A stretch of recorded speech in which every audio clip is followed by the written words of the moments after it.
Hi అండి. నేను Vishnupriya. Salad అంటే ఓన్లీ రెస్టారెంట్‌కి వెళ్తే, ఫంక్షన్స్‌కి వెళ్తే లేదా డైట్ చేస్తేనే తినాలని ఏమీ లేదు.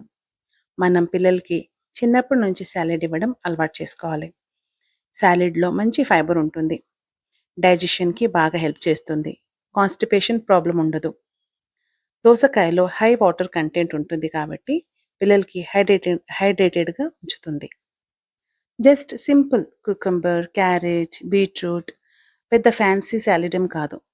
మనం ఫ్రిడ్జ్‌లో ఈజీగా అవైలబుల్‌గా ఉంటుంది. ఉల్లిపాయలు కూడా పిల్లలకి ఇవ్వడానికి అలవాటు చేసుకోండి. ఉల్లిపాయలో వైటమిన్ సి ఉంటుంది.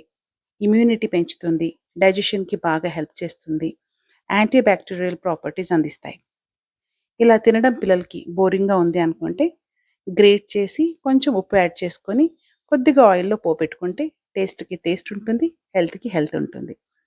మరి చిన్న పిల్లలైతే వెజిటబుల్స్ ఇవ్వకుండా స్టీమ్ చేసి లేదా కొంచెం బాయిల్ చేసి ఇవ్వచ్చు. రెగ్యులర్‌గా ఇలా పిల్లలకి మనం సాలడ్ ఇస్తే మనకి వెజిటబుల్స్ పిల్లలు తినరు అనే కంప్లెయింట్ ఉండదు. అలాగే life long healthy eating habits పిల్లలకి మనం ఇచ్చిన వాళ్ళం అవుతాము. పిల్లలు, మనము అందరము ఈ సాలడ్ తింటే చాలా హెల్త్‌కి మంచిది. ఎందుకంటే మిక్స్డ్ వైటమిన్స్ ఉంటాయి కాబట్టి హెల్త్‌కి చాలా మంచిది.